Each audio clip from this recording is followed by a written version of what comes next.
Aprovada a isenção do imposto de renda para quem ganha até R$ 5.000. Olha que maravilha, diversos milhões de brasileiros e brasileiras vão ter mais dinheiro disponível no bolso no final do mês. Ô Gui, mas será que só tem coisa boa dessa medida? Será que tem algum ponto negativo? Eu vou explicar tudo isso nesse vídeo. Eu vou dividir ele em 3 partes. Primeiro, eu vou explicar, será que essa medida aqui, ela era necessária? Será que isso é uma medida populista ou não é? Ou será que é algo que veio para corrigir um problema histórico no Brasil? Bom, a gente vai ver. Segundo ponto, quem defende essa proposta, ou quem defendia essa proposta? Será que era unanimidade? Será que tem alguém que não defende essa proposta? Ou será que ela era única e exclusiva da campanha do presidente Luiz Inácio Lula da Silva, o pai dos pobres? Terceiro, quais são as preocupações? Ou seja, o que pode gerar de problema isso daqui? Ô Gui, eu não vejo como você pode me arrumar um problema, sendo que milhões de brasileiros vão ter mais dinheiro no bolso. Eu vou trazer aqui algumas preocupações de economistas, pessoas relevantes, e aí eu vou dar a minha opinião. Será que essa é uma preocupação válida ou não? Primeiro ponto então, por que essa medida ela foi necessária? Olha só que interessante. Lá em janeiro de 1995, você no Brasil poderia ganhar até R$ 676,70. Se você tinha um salário igual a esse ou menor, você era isento do imposto de renda, ou seja, todo o seu salário ia para você. Se você ganhava R$ 676,71, aí sim você começaria a pagar imposto de renda. E agora, Gui, para 2025, quanto que eu tenho que ganhar? Acima de quanto para eu começar a ter o meu salário tributado? Você precisa ganhar acima de R$ 2.428. Pô, Gui, show de bola, né? Então hoje eu preciso ganhar muito mais para começar a ser tributado no meu salário do que em 1995. As coisas melhoraram bastante, correto? Errado! Porque no meio disso tem um negócio que nós brasileiros e brasileiras conhecemos bem, que é esse negócio aqui, ó, é um dragão, que é o quê? A inflação. Significa que o preço das coisas vai aumentando ao longo do tempo, é a perda do poder de compra do nosso dinheiro. Ou seja, a gente precisa fazer um ajuste, não dá pra gente comparar os R$ 676 lá de 1995 com os R$ 2.428 de hoje, que você precisa ganhar para começar a ser tributado, e falar, ó, hoje está melhor do que em 1995. Você precisa fazer um negócio, que é um ajuste. Ajustar com base no quê? Na inflação. Então eu vou corrigir esses R$ 676 lá de 1995 para agora, último dado de inflação que saiu em outubro de 2025. E vou verificar. Então, quanto que R$ 676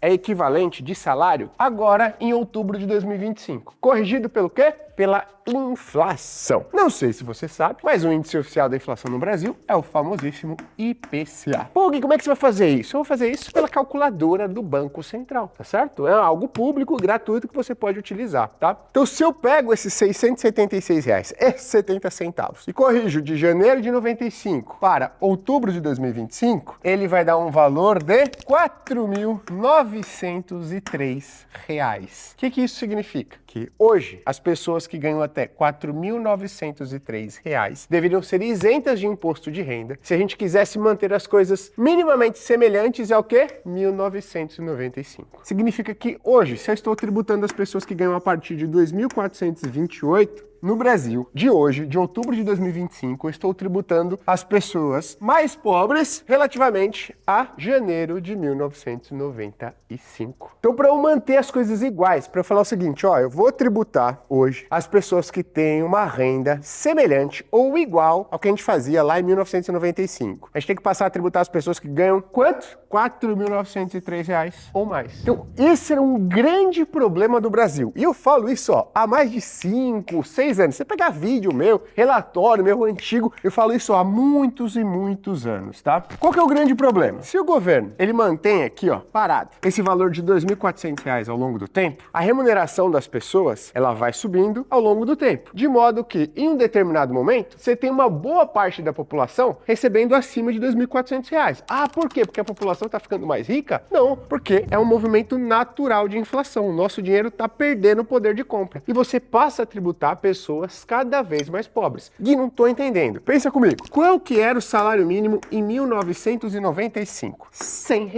Qual que é o salário mínimo hoje? Salário mínimo hoje, em 2025, é de R$ 1.518. Em 1995, a gente passava a tributar as pessoas que ganhavam a partir de R$ 676 por mês. Em 2025, a gente tributa as pessoas que ganham a partir de R$ 2.428 por mês. Aqui, ó, para uma pessoa começar a pagar imposto de renda, ela tinha que ganhar quase 7 salários mínimos por mês. Hoje, para a pessoa passar a ser tributada, ela tem que ganhar um salário mínimo e meio. Ela já passa a ter a renda dela tributada. Um dos motivos para que isso aconteça, obviamente, é esse daqui, ó. A gente não corrigiu a tabela do imposto de renda de acordo com a inflação. Qual que é a consequência disso? O Brasil passou a tributar cada vez mais as pessoas mais pobres. Tem um outro fator aqui, né, que ao longo do tempo o Brasil observou uma valorização real do salário mínimo, tá? Mas o principal fator é esse aqui, né? A tabela do imposto de renda não foi corrigida de acordo com a inflação, tá bom? Essa isenção do imposto de renda e até R$ 5.000, o governo Lula está trazendo um grande benefício, uma grande novidade para a população brasileira? Não, ele está simplesmente corrigindo um erro histórico do Brasil, de fazer o quê? De não corrigir a tabela do imposto de renda de acordo com a inflação. Se o Brasil não faz isso ano a ano, ele passa a tributar cada vez mais as pessoas mais pobres. Olha que loucura. Não tô tirando mérito, pelo amor de Deus, do governo Lula.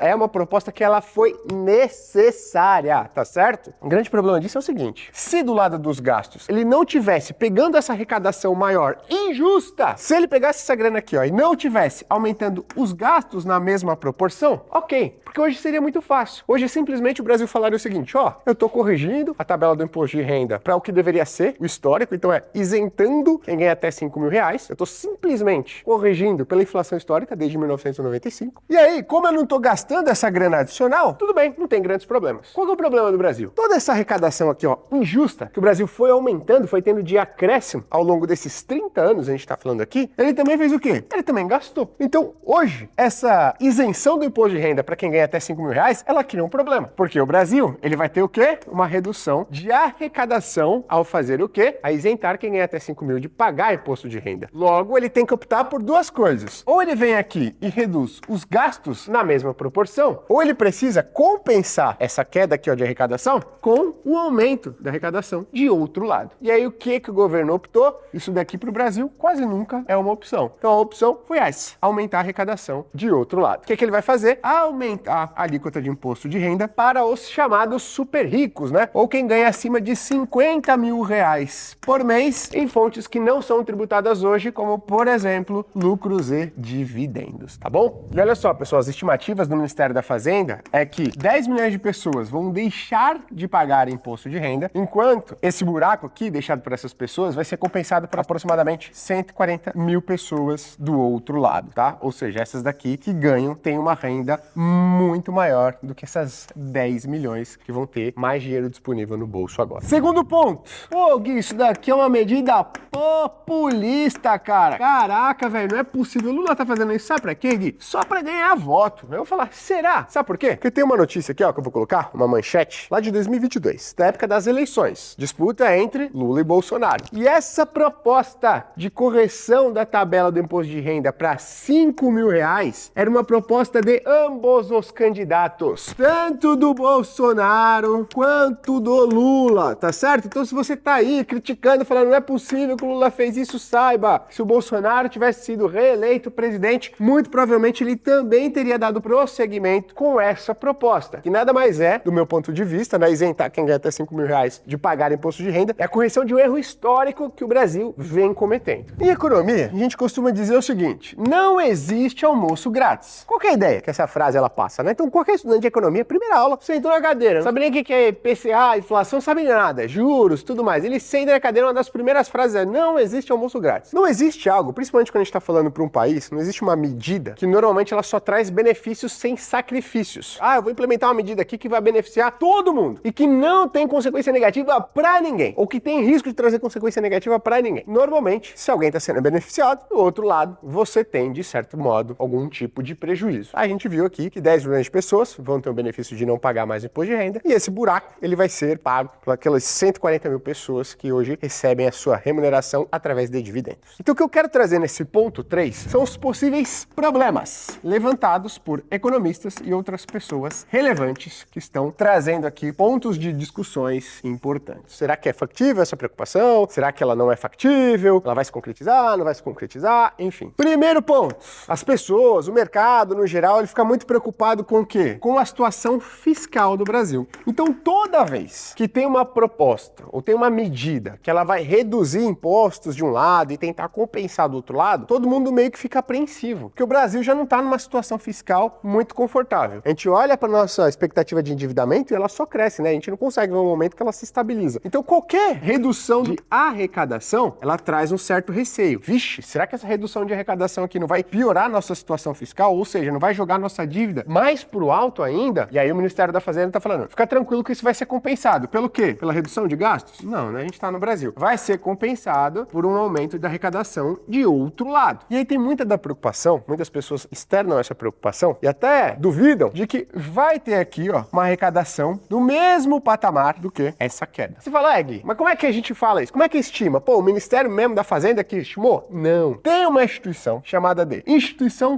Fiscal Independente. Ela não é ligada ao governo nem nada, tá? Tem lá excelentes profissionais e ela faz esses cálculos único e exclusivamente por vontade própria, para passar uma visualização tanto para o governo quanto para o mercado e tudo mais, se de fato essa proposta ela tende a ter um impacto fiscal que a gente chama de nulo, ou seja, você perde a arrecadação aqui em um valor, mas você compensa isso com a arrecadação na mesma proporção do outro lado. E o que a Instituição Fiscal Independente ela disse? Que a proposta, do jeito que ela foi aprovada, ela vai ter um impacto negativo de R$1 bilhão por ano. Ou seja, quase que a arrecadação aqui, né, dos mais ricos vai compensar a perda de arrecadação dos mais pobres. Só vai faltar o quê? Um pedacinho aqui, um pedacinho. Que pedacinho que é esse? R$1 bilhão por ano, beleza? Minha percepção é que esse R$1 bilhão aqui, ele não atrapalha a dinâmica fiscal do Brasil. Se isso de fato se concretizar, vai estar em linha. Aí, você não vem comentar, duvido. Você duvida com base no quê? Você fez alguma conta para duvidar? Se você duvida, você vai e faça suas próprias contas. Não fica criticando o trabalho dos outros aqui, sem você vir trazer algum tipo de material concreto para você duvidar.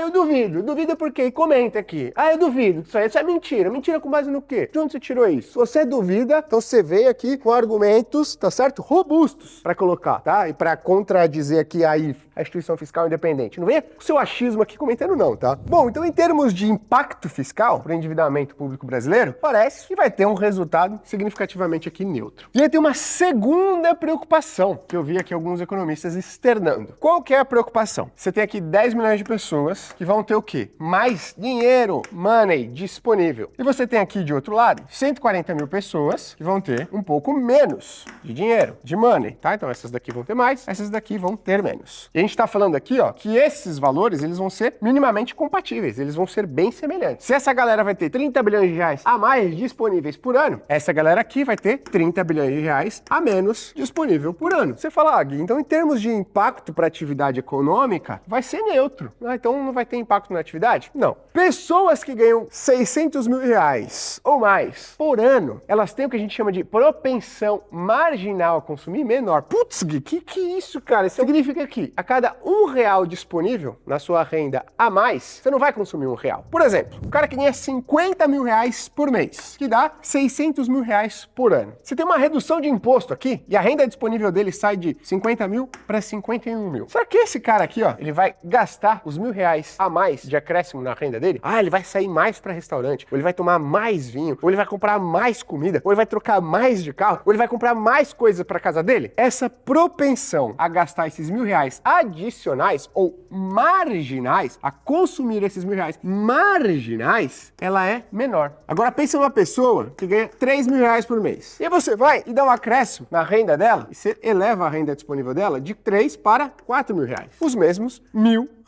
a mais. Você acha que esses R$1.000 adicionais vão virar mais consumo na mão de quem? Na mão do cara que ganhava 50 mil ou na mão do cara, da pessoa que ganhava 3 mil reais? Desse daqui, né? A pessoa que ganha 3 mil reais por mês, provavelmente, ela não sai pra jantar toda semana. Esse cara aqui muito provavelmente sai. Essa pessoa aqui não pede iFood toda semana. Esse cara aqui muito provavelmente pede. Essa pessoa aqui, muito provavelmente, guarda muito pouco do seu dinheiro porque falta muitas das vezes para as coisas coisas essenciais. Esse cara aqui não. Esse cara aqui guarda bastante dinheiro, porque a maior parte das suas demandas essenciais já foram satisfeitas. Então, R$1.000 a mais de renda, a propensão é grande do que dele poupar esses R$1.000. Já esse cara aqui não. A maior propensão é que esses R$1.000, em grande parte, vão virar o quê? Consumo. E por que eu tô falando isso? Porque alguns economistas se mostraram preocupados. Porque eles falam o seguinte, o Banco Central está tentando controlar a inflação. E aí, essa medida do governo vai deixar o dinheiro disponível na mão desses 10 milhões. São mais pobres, obviamente, do que os 140 mil que vão pagar a conta. Então, esses 30 bi adicionais na renda aqui, no nosso exemplo, que vão para a mão dessas pessoas e vão sair da mão dessas pessoas aqui, eles têm muito mais propensão a virar consumo, ou seja, a impactar a atividade econômica, do que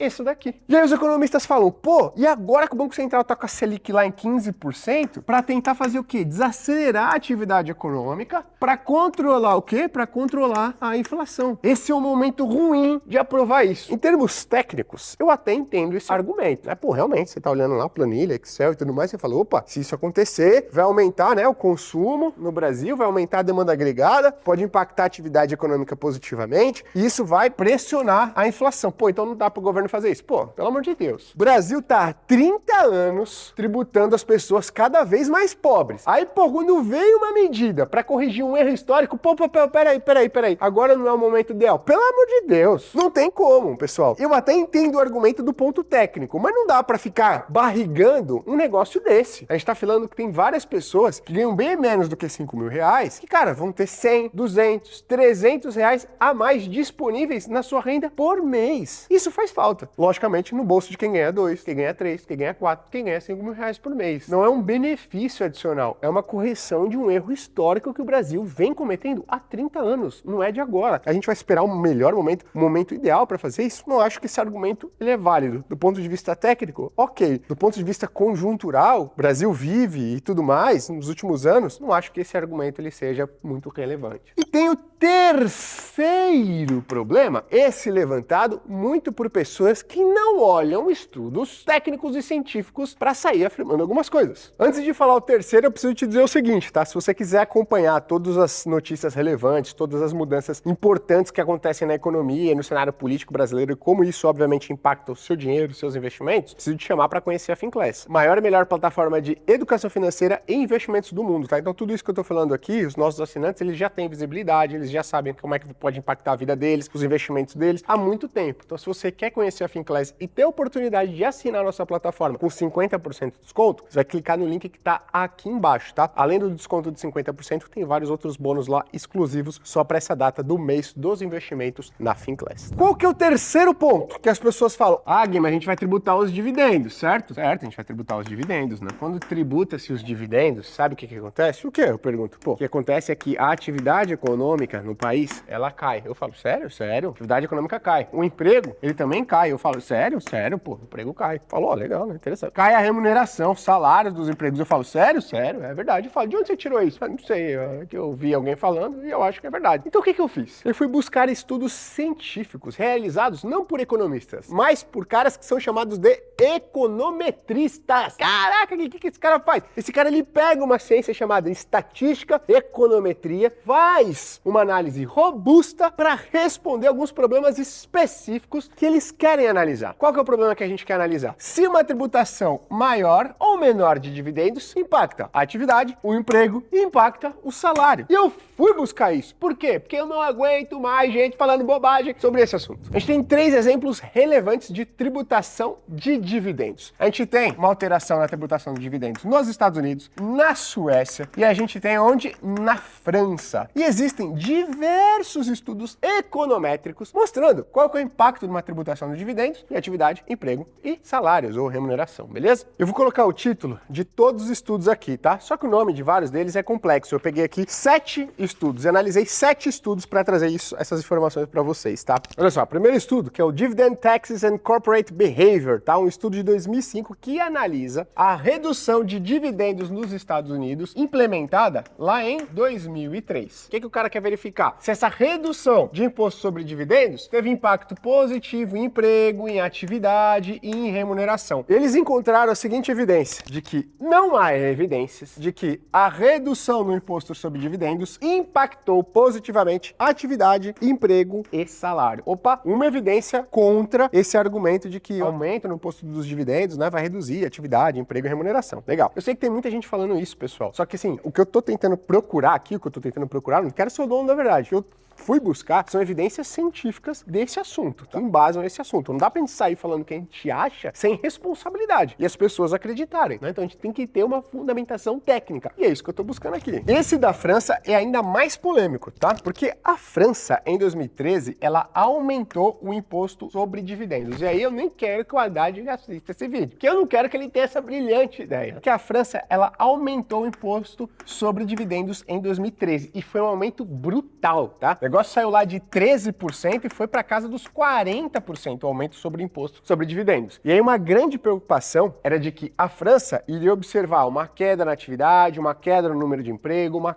redução na remuneração ou no salário dos empregados. E tem dois estudos que eu vou compartilhar o nome aqui para vocês, tá? Que eles estudam especificamente o caso francês. E o que eles identificaram? Que olha só, como as empresas passaram a ter uma alíquota de imposto sobre dividendos muito alta, o que elas passaram a fazer? Elas passaram a distribuir menos dividendos e a fazer o quê? Reter mais lucro e fazer o quê? Reinvestir mais no seu negócio. Então o que os pesquisadores encontraram foi, na verdade, algo contraintuitivo. A gente pensava, vamos tributar lucros e dividendos, vai ter menos emprego, menos atividade, menos salário. Os caras encontraram uma evidência contrária a isso. Como eles distribuíam menos lucros e dividendos, o empresário falou, pô, se eu vou ser muito tributado, é melhor eu reinvestir no meu negócio para ele crescer ainda mais. Aí lá na frente eu pego mais lucro. Então eles passaram a reinvestir mais o seu lucro. Isso gerou um efeito de maior taxa de investimento nas economias, maior atividade na economia francesa, maior número de empregos e salário, Gui. Salário não teve impacto, ou seja, a remuneração das pessoas empregadas, ela não teve impacto advindo do quê? Dessa maior tributação de dividendos. Na Suécia também rolou uma redução no imposto sobre dividendos. E quais foram os impactos em termos de investimento, atividade e emprego? Olha aqui, ó, vou ler para vocês, tá? O efeito agregado no investimento total foi nulo. Em relação ao emprego e salários, não houve evidências robustas de mudanças significativas, ou seja, uma redução no imposto sobre dividendos na Suécia, ao contrário do que se esperava, não aumentou o emprego, os salários e não aumentou o percentual total em investimentos da economia, o que poderia caracterizar mais para o futuro uma atividade econômica mais robusta, tá? E olha só, a gente está falando de imposto sobre dividendos.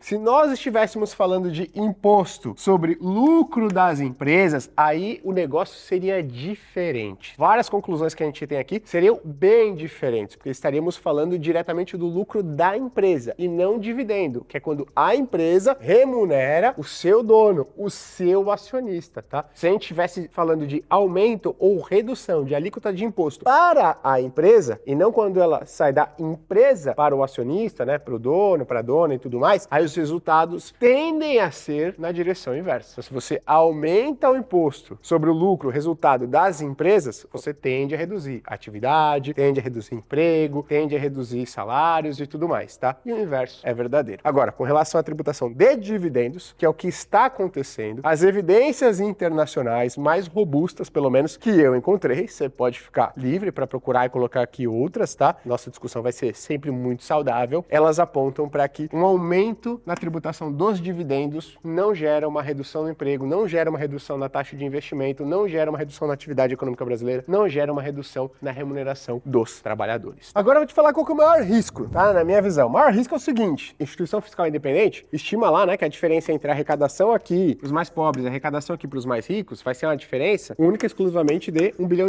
tá? O meu maior medo nessa história toda é que toda vez que a gente tributa mais uma determinada classe da população, principalmente as pessoas que têm o maior nível de instrução e são ali orientadas, né, por profissionais extremamente gabaritados, extremamente competentes em seu nicho, eles podem encontrar outras maneiras de serem remunerados que não única e exclusivamente através da remuneração através dos dividendos, tá? Então pode ter outras maneiras desses caras serem remunerados ou de colocar as suas despesas dentro das empresas e tudo mais. E essa arrecadação aqui, ó, ela acabar desapontando, tá certo? Isso pode acontecer, acho que do meu ponto de vista esse é o grande risco, tá? Agora, falar que os empresários vão sair do Brasil porque vai ter tributação de dividendos e vai ter redução do emprego e vai ter redução de tudo isso, eu acho muito complicado. Analisando os estudos que eu peguei, que são estudos bem robustos, isso não pareceu acontecer em nenhum outro país. Seria uma surpresa muito grande se isso viesse a acontecer no Brasil. Você acha que as coisas vão melhorar ou piorar no país?